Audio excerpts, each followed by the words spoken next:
Assalamualaikum warahmatullahi wabarakatuh. Salam dan bahagia. Perkenalkan, saya SK Stefani, SPMSI, dosen Prodi Agribisnis, Fakultas Pertanian, Universitas Sarjana Wiyata Taman Siswa UST. Video ini dibuat untuk memenuhi syarat sertifikasi dosen dalam penyusunan dokumen pernyataan diri dosen dalam unjuk kerja Tridharma Perguruan Tinggi, khususnya bidang pengajaran. Pada kesempatan ini, saya akan menjelaskan mata kuliah yang saya ampu dengan metode DIA, Delivery Interaction. Saya merupakan dosen pengampu mata kuliah Pengkajian Sosial Ekonomi Pertanian. Saya memiliki latar belakang keilmuan di bidang agribisnis, serta pengalaman dalam kegiatan penelitian dan pengabdian masyarakat yang berfokus pada isu kesejahteraan petani dan kelembagaan agribisnis, khususnya pada kelompok tani. Hasil kajian yang telah saya publikasikan dalam jurnal nasional terakreditasi dan menjadi bagian dari referensi dalam pengembangan mata kuliah ini. Mata kuliah ini merupakan salah satu mata kuliah wajib dalam kurikulum Prodi Agribisnis yang berperan penting dalam membentuk kemampuan analitis dan kepekaan sosial mahasiswa terhadap permasalahan pembangunan pertanian. Dengan mengintegrasikan pendekatan teoritis dan praktis, mata kuliah ini disusun untuk mengembangkan keterampilan berpikir kritis, empati sosial, serta kemampuan teknis mahasiswa dalam melakukan kajian sosial ekonomi berbasis masyarakat. Proses pembelajaran dibangun berdasarkan nilai-nilai Tringo, ngerti, ngerosong, nglakoni, dan trien. Niteni, niroke, nambai dalam ajaran Taman Siswa.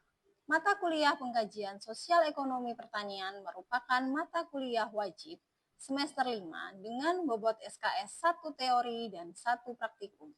Mata kuliah ini membahas konsep dasar, ruang lingkup, dan pendekatan dalam pengkajian sosial ekonomi di sektor pertanian. Mahasiswa akan mengeksplorasi isu-isu penting seperti kesejahteraan petani, kelembagaan, serta dinamika sosial masyarakat pertanian. Selain itu, mahasiswa dilatih menguasai metode ilmiah, mulai dari penyusunan instrumen seperti kuesioner dan teknik wawancara, pengumpulan data, analisis, hingga penyusunan laporan ilmiah berdasarkan nilai akademik dan etika sosial.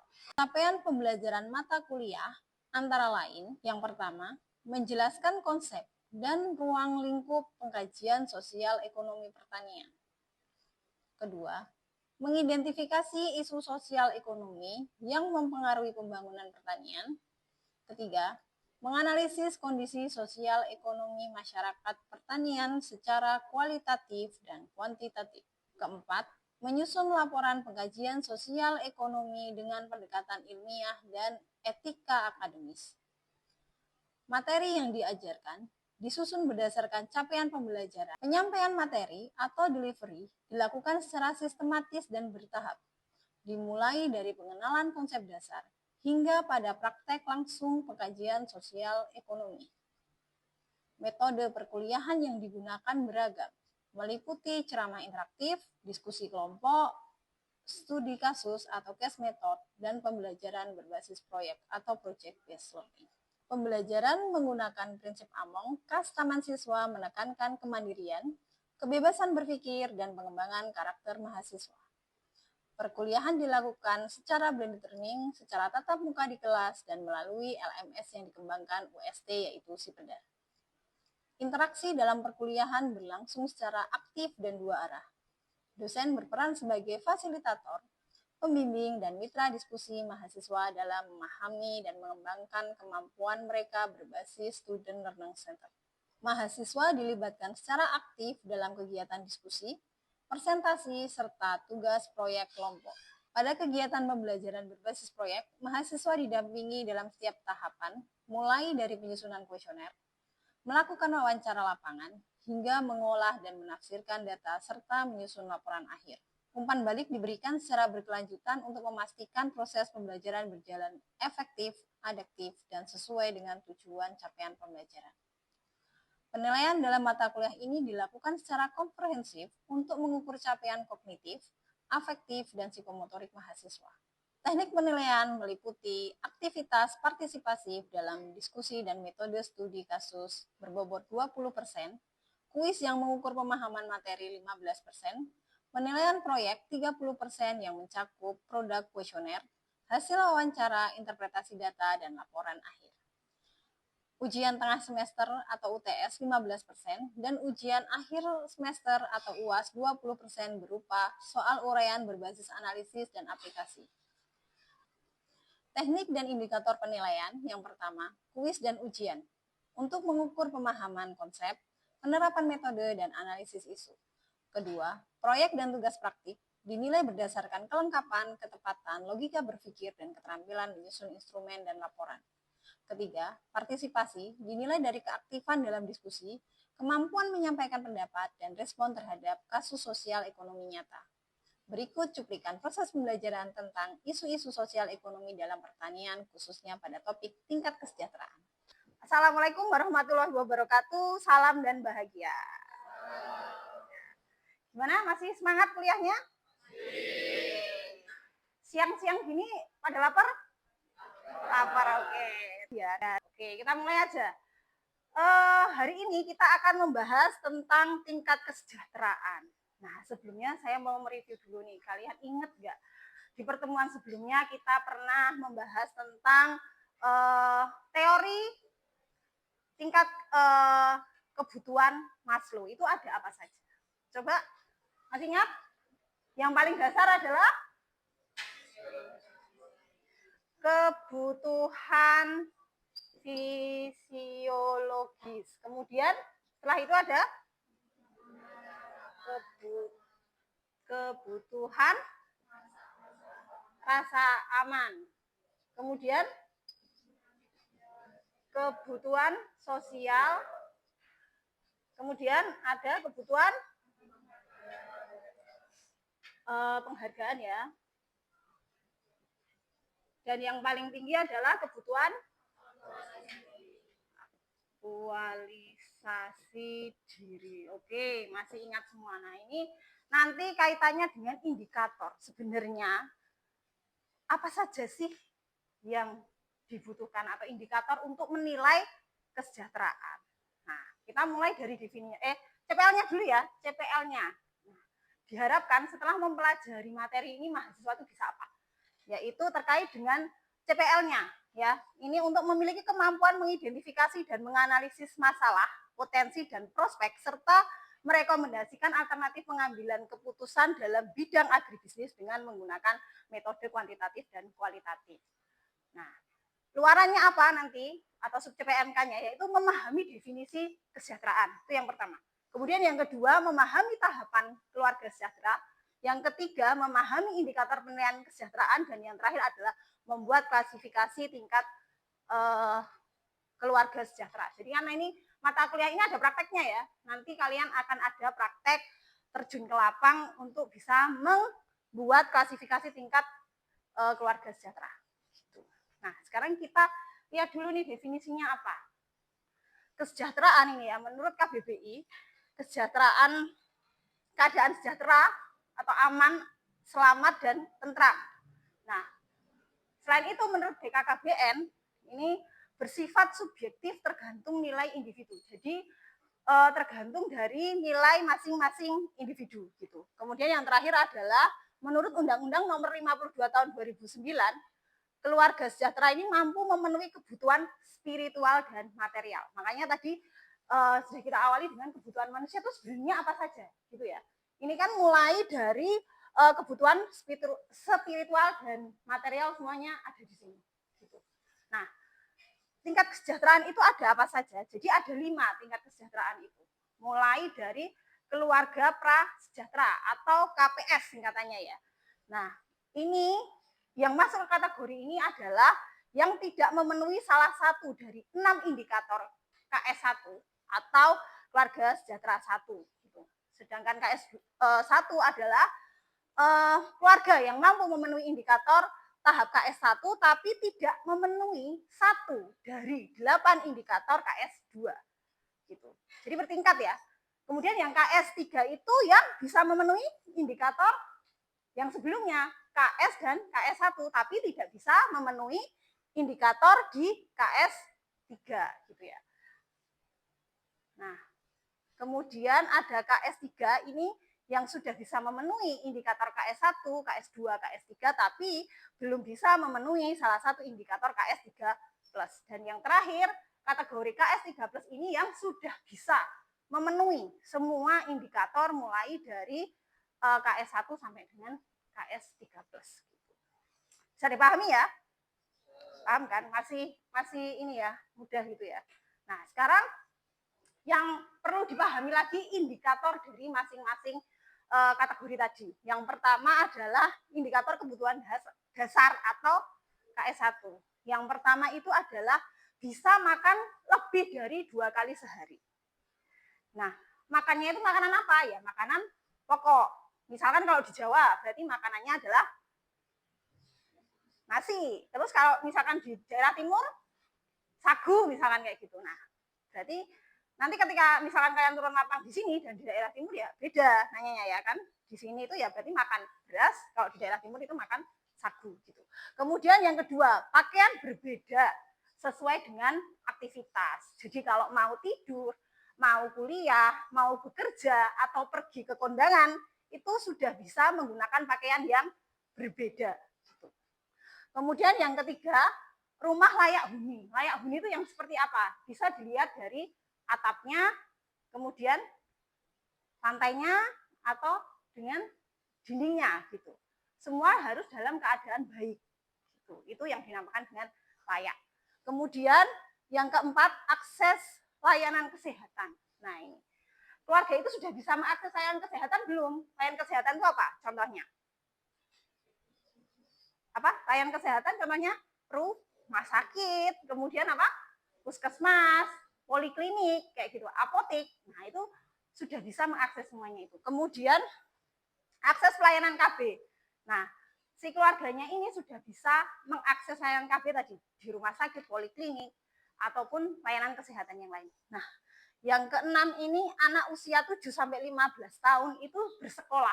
Bersekolahnya adalah yang 9 tahun atau pada level tingkat SMP. Gitu ya. 9 tahun itu tingkat SMP. Kemudian indikator kebutuhan psikologis atau KS2. Yang pertama, ibadah. Keluarga tersebut bisa melakukan ibadah baik secara sendiri maupun bersama-sama dengan keluarganya, baik itu di rumah maupun itu di tempat ibadah gitu. Kalau masjid kalau Islam ya di masjid, kalau Kristen Katolik di gereja gitu. Kemudian yang kedua, konsumsi protein mingguan. Jadi keluarga tersebut itu sudah bisa mengonsumsi protein. Contohnya protein ikan, ayam, telur gitu ya dalam 1 minggu gitu. Kecuali kalau vegetarian ya, tentu saja tidak mengonsumsi protein. Kemudian nomor 3 adalah pakaian baru tahunan. Jadi dalam 1 tahun minimal itu punya pakaian baru. 1. Pakaian baru definisinya apa? Tidak harus yang baru dari toko. Tapi bisa yang baru misalkan dikasih sama saudaranya. Nah itu kan baru. Buat saya baru, buat yang saudara saya mungkin nggak baru. Nah itu bisa dianggap mempunyai pakaian baru tahunan. Kemudian nomor 4, luas lantai minimal 8 meter persegi setiap orang. Nah ini maksudnya gimana? Jadi kalau rumah itu kan ada luas tanah dan luas bangunan. Yang dihitung adalah luas bangunannya. Entah itu di lantai 1 atau misalkan rumahnya tingkat, berarti di lantai 2 itu juga dihitung. Kemudian luasannya itu dibagi dengan jumlah anggota keluarganya. Jadi kalau setiap orangnya itu bisa memenuhi minimal 8 meter persegi, berarti itu sudah masuk dalam kategori KS2. Gitu. Kemudian sehat selama 3 bulan. Nah, sehat selama 3 bulan artinya 3 bulan ke belakang itu tidak, entah itu sakit di rumah sakit, dirawat di rumah sakit, atau sakit di rumah yang tidak bisa melakukan kegiatan. Kayak gitu. Kemudian yang keenam, ada anggota bekerja. Jadi minimal ada 1 atau lebih anggota dari keluarga itu bekerja, memperoleh pendapatan. Kemudian anggota keluarga umur 10 sampai 60 tahun ini bisa baca tulis. Jadi kalau yang ada anggota keluarganya di umur rentang 10 sampai 60 tahun itu sudah bisa baca tulis gitu. Kemudian yang terakhir adalah KB untuk pasangan subur yang memiliki anak lebih dari 2 orang. Next, ini ada indikator kebutuhan pengembangan atau KS3. Memiliki pengetahuan agama. Jadi tidak hanya sekedar bisa beribadah, tapi mengetahui pengetahuan agama. Contohnya dengan, misalkan, kalau anak-anak nih, dulu mungkin kalian pada saat masih kecil, orang tua memanggilkan guru ngaji kayak gitu, atau kalian diikutkan dalam kegiatan TPA gitu di luar, atau mungkin yang Nasrani bisa ikut kegiatan mingguan gitu, ada kan ya, mingguan itu setiap hari Minggu gitu. Nah itu contohnya seperti itu. Kemudian nomor 2, menabung. Keluarga tersebut berarti sudah bisa menabung, artinya menyisihkan pendapatannya untuk bisa ditabung. Nah itu bisa berupa uang ataupun bisa berupa benda, misalkan perhiasan, tanah kayak gitu yang nilainya minimal 500.000 gitu ya. Kemudian nomor 3, makan bersama minimal 1 minggu sekali untuk berkomunikasi. Nah, ternyata makan bersama itu masuk dalam kategori tingkat kesejahteraan loh. Kenapa? Karena momen ini makan bersama keluarga setidaknya 1 minggu sekali ini bisa meningkatkan interaksi antar keluarga, ya kan, kebutuhan sosial gitu, untuk bisa berkomunikasi, menanyakan kabar sehari ini, kegiatannya apa saja dan lain sebagainya. Kemudian nomor 4, partisipasi dalam kegiatan sosial. Nah ini tidak harus semua anggota ya, bisa salah satu saja, misalkan ikut gotong royong membersihkan lingkungan di rumah kayak gitu, atau kalian ikut kegiatan Karang Taruna kayak gitu. Kemudian yang terakhir adalah akses informasi atau media massa. Jadi keluarga tersebut bisa mengakses berita, entah itu berita nasional, internasional, bisa melalui media cetak gitu, atau mungkin media elektronik kayak gitu. Sebenarnya indikatornya tidak terlalu sulit untuk dipenuhi ya, kalau dilihat dari KS1 sampai dengan KS3. Nah, yang terakhir ini yang sudah paling tinggi, KS3+. Ini indikator aktualisasi diri tadi, yang udah kebutuhannya tuh di atas sendiri karena semua kebutuhan dasarnya ini sudah terpenuhi. Ini yang paling atas sendiri nih. Nah, itu apa? Yang satu pertama indikatornya adalah sumbangan sukarela kegiatan sosial. Berarti keluarga tersebut sudah bisa memberikan sumbangan sosial. Misalkan ada acara di tempat RT gitu, itu sudah bisa memberikan dukungan secara finansial kayak gitu. Kemudian yang kedua adalah aktif di lembaga sosial atau masyarakat. Jadi misalkan menjadi pengurus gitu, atau mungkin jadi pemuka di masyarakat, jadi RT kayak gitu. Nah ini indikator-indikatornya. Oke, sampai sini ada yang mau ditanyakan? Oke, silakan. Dimas ya namanya ya. Oke, Dimas. Indikator KS1 sama KS2. Ya.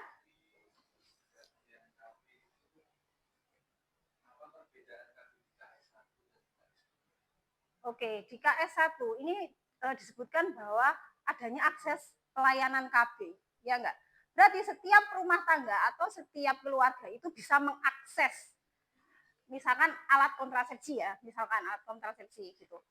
Nah, itu sudah bisa diakses nih sama mereka. Nah, yang paling sederhana adalah dibeli di toko gitu. Sedangkan kalau KS2 ini ada batasan untuk usia subur dengan anak lebih dari 2. Usia subur itu di umur berapa sih? Tahu nggak? Kalian semua ini masa ini ikut usia subur ya pasti ya? Di usia kalian ini. Nah, kalau perempuan itu di usia 15 sampai 49, sedangkan kalau laki-laki itu 25 sampai dengan di umur bisa sampai 60-an. Gitu. Itu masuk usia subur. Oke. Bisa dipahami ya? Nah, sekarang ini penelitian yang pernah kami lakukan ya, saya dan tim itu terkait dengan tingkat kesejahteraan keluarga petani di Kecamatan Sewon, Kabupaten Bantul. Nah, ini nanti yang juga akan kalian lakukan dalam praktikum untuk bisa memperdalam pemahaman kalian terkait tingkat kesejahteraan. Nah, di sini ini respondennya itu ada 49 petani, di mana respondennya ini memiliki usia itu di rentang umur 15 sampai 64 tahun yang paling banyak ya, 69. Kemudian untuk responden dengan tingkat pendidikannya ternyata masih banyak yang di level SD ya, 42. Artinya pendidikannya itu masih rendah di sana, petani di sana itu. Petani padi ya, ini memang spesifik ke petani padi. Kemudian untuk berdasarkan jumlah tanggungan. Nah, kenapa jumlah tanggungan ini dimasukkan? Karena memang tadi untuk menghitung beberapa indikator di kesejahteraan tadi kan ada yang kaitannya dengan jumlah keluarga, ya enggak? Kayak misalkan tadi yang menghitung luasan untuk satu orang itu 8 meter persegi. Nah, itu kan terkait dengan jumlah. Begitu juga anggota misalkan dengan konsumsinya kayak gitu. Nah, ini ternyata hasil temuannya itu di tanggungan 1 sampai 2. Berarti sebenarnya tidak terlalu banyak ya, karena mungkin pada ikut ini KB kali ya. Tadi kan ada indikator KB juga. Sesuai dengan anjuran pemerintah 2 anak cukup. Oke. Nah, hasilnya apa hasilnya? Tingkat kesejahteraan di sana itu paling banyak sebenarnya sudah di KS 3 dan KS 3+ ya kan? Sudah banyak. Namun ternyata temuannya masih ada loh keluarga prasejahtera di sana yang itu 28%. Nah, temuan penelitiannya adalah ternyata indikator yang belum bisa terpenuhi itu adalah terkait dengan akses layanan kesehatan. Jadi sebenarnya bukan tidak ada layanan kesehatan ya, di sana ada yang namanya puskesmas, rumah sakit itu ada, tapi mereka enggan. Misalkan kalau hanya sakit panas gitu, sakit yang ringan-ringan itu tidak langsung periksa ke layanan kesehatan. Gitu. Oke? Nah, ini supaya kalian bisa lebih paham lagi, saya berikan tugas individu ya. Ya, ini yang pertama adalah paham nggak sih kalian dengan materi yang sudah saya sampaikan terkait dengan indikator. Jadi ini untuk melihat tahapan kesejahteraan keluarga. Kemudian alasannya, ini masuk ke KS1, KS2 atau KS3 itu karena apa? Dan yang pertanyaan terakhir ini adalah desain program pendampingan masyarakat. Jadi misalkan tadi ada indikator yang belum terpenuhi, solusinya apa nih? Kayak gitu. Nah, itu nanti yang bisa kalian buat gitu, dan bisa dikirimkan melalui Sepedar ya. Kita kan sudah punya LMS ya. Terakhir dari saya, nah ini quotes hari ini ya. Kesuksesan itu bukan tentang siapa yang paling pintar. Jadi ya nggak harus pintar gitu ya. Tetapi siapa yang paling gigih belajar dan terus berusaha. Jangan pernah takut gagal, karena setiap kegagalan adalah langkah menuju keberhasilan. Semangat. Oke, kita jumpa lagi minggu depan. Semoga kita dalam keadaan sehat. Saya tutup. Terima kasih untuk partisipasinya. Wassalamualaikum warahmatullahi wabarakatuh. Salam. Demikian video pembelajaran mata kuliah pengkajian sosial ekonomi pertanian. Semoga dapat memberikan gambaran dalam proses pengajaran mata kuliah yang saya ampu dengan metode DIA. Dengan mengikuti mata kuliah ini, mahasiswa diharapkan tidak hanya memahami secara konseptual kondisi sosial ekonomi pertanian, tetapi juga mampu memberikan kontribusi nyata dalam merancang solusi atas permasalahan yang dihadapi petani dan masyarakat pedesaan. Pembelajaran yang dirancang melalui pendekatan DIA memberikan pengalaman belajar yang menyeluruh, menyentuh ranah pengetahuan, keterampilan, dan sikap. Harapannya, lulusan Prodi Agribisnis UST memiliki kompetensi ilmiah yang kuat, kepekaan sosial yang tinggi, serta berakar pada nilai-nilai taman siswa. Terakhir, saya sampaikan terima kasih kepada Kementerian Pendidikan Tinggi, Sains, dan Teknologi LLDikti Wilayah 5 atas diselenggarakannya sertifikasi dosen tahun 2025, Biro Kepegawaian UST atas pendampingannya, dan rekan-rekan dosen serta mahasiswa Prodi Agribisnis. Wassalamualaikum warahmatullahi wabarakatuh. Salam.